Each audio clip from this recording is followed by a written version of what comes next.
Assalamualaikum warahmatullahi wabarakatuh. Alhamdulillahirrabbilalamin. Segala puji dan syukur kita panjatkan kepada Allah. Sholawat dan salam terhatur kepada junjungan kita Nabi besar Muhammad Sallallahu Alaihi Wasallam.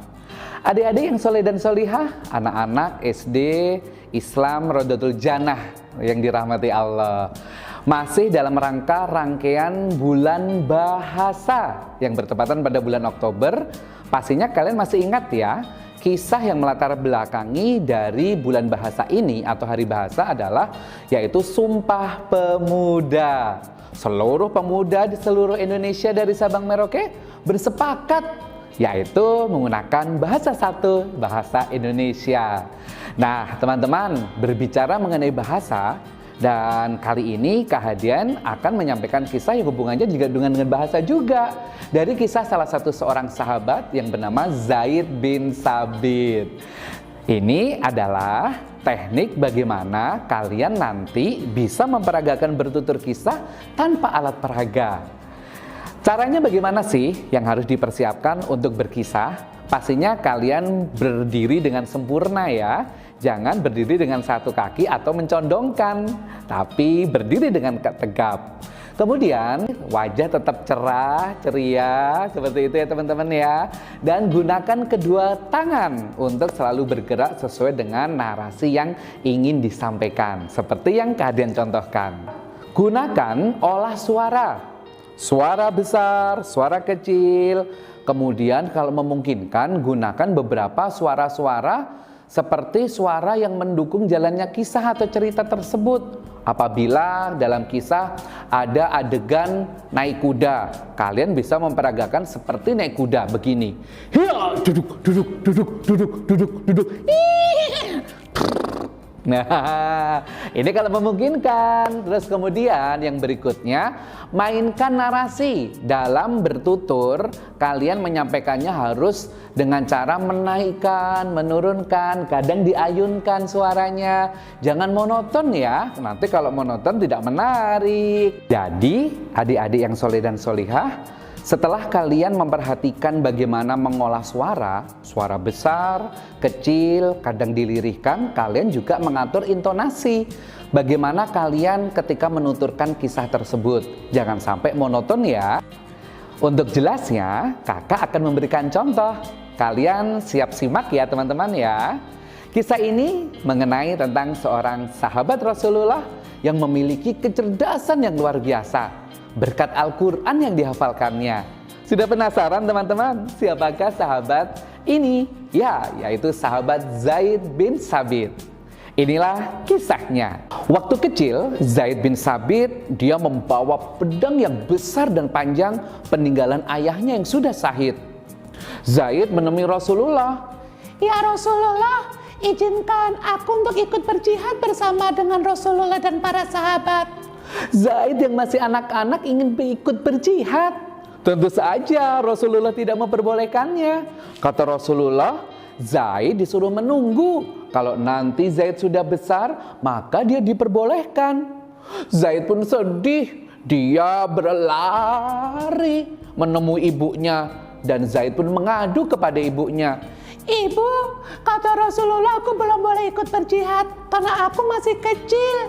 Ibunya tersenyum dan berkata, benar Zaid, apa yang disampaikan oleh Rasulullah. Kelak kalau sudah dewasa, kau boleh ikut berjihad. Begitu kata Bunda Said. Waktu terus berjalan. Zaid bin Sabit pun sudah mulai agak besar, tapi masih tetap kanak-kanak. Zaid menemui Rasulullah lagi, minta izin agar diperbolehkan untuk berjihad. Rasulullah memberi nasihat lagi kepada Zaid bin Sabit.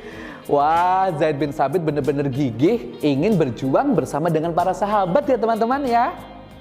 Adik-adik, Rasulullah mendapat kabar bahwa dari sahabat mengatakan Zaid itu adalah anak yang pintar dan cerdas. Zaid mudah menghafal Al-Quran. Rasulullah kemudian memanggil Zaid. Ditanyalah Zaid, apa benar Zaid mudah menghafal Al-Quran? Zaid berkata dengan mantap, Iya ya Rasulullah, insya Allah. Dan Zaid pun mendapat tugas dari Rasulullah. Waktu terus berjalan. Apa tugasnya? Tugasnya Zaid diminta untuk mempelajari Al-Quran dan bahasa Al-Quran. Wow teman-teman, setelah Zaid dewasa, Zaid mendapat tantangan dan juga amanah dari Rasulullah, yaitu Zaid diminta untuk mempelajari bahasa asing, yaitu bahasa Ibrani yang dipakai oleh orang-orang Yahudi. Karena Rasulullah sering mendapat surat-surat dari orang-orang Yahudi dengan tulisan dan bahasa bukan bahasa Arab. Zaid yang cerdas, dengan sigap, dia setiap hari, setiap malam mempelajarinya, menulis, membaca bahasa Ibrani tersebut.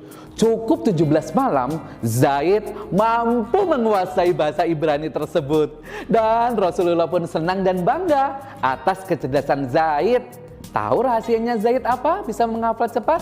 Ya, karena dia tetap istiqomah membaca dan menghafal Al-Quran. Teman-teman, mau pintar dan cerdas seperti Zaid? Yuk, jangan tinggalkan Al-Quran dan tambah hafalan kalian ya. Inilah adik-adik kisah inspirasi dari salah satu sahabat Zaid bin Sabit yang mudah dan gampang memahami dan mempelajari bahasa asing. Selamat Hari Bahasa, dan teman-teman pastikan ya kalian gunakan bahasa Indonesia yang baik dan benar, dan kalian bangga dengan bahasa Indonesia, dan tetap kalian juga boleh mempelajari bahasa-bahasa asing lainnya. Kata Rasulullah dalam sebuah hadis, apabila kita menguasai bahasa suatu kaum atau suatu bangsa, maka kita tidak akan mudah diperdaya oleh bangsa tersebut. Teman-teman, semangat belajar. Nah, seperti itu ya teman-teman ya. Teknik bagaimana kalian menuturkan kisah. Gunakan ekspresi, gerakan badan, kadang boleh kalian ke kanan dan ke kiri. Jangan lupa mainkan intonasi, diksi, dan juga suara yang berubah-ubah dan berbeda-beda. Seperti aku adalah Abu Lahab dan Abu Jahal, penguasa Quraisy. Maka boleh kalian memainkan suara besar untuk membuat karakter orang-orang tokoh yang jahat ya. Atau juga kalian boleh menggunakan tokoh dengan suara kecil karena masa kanak-kanaknya para sahabat. Tapi ingat ya, ketika Rasulullah dan para sahabat sedang berdialog, kalian tidak boleh menggunakan dengan suara yang macam-macam. Cukup gunakan suara yang indah dan berwibawa. Semoga tips dari kehadian ini bisa bermanfaat buat kalian sebagai bekal kalian mempersiapkan untuk berlomba dalam berkisah. Selamat berlomba ya teman-teman. Wassalamualaikum warahmatullahi wabarakatuh.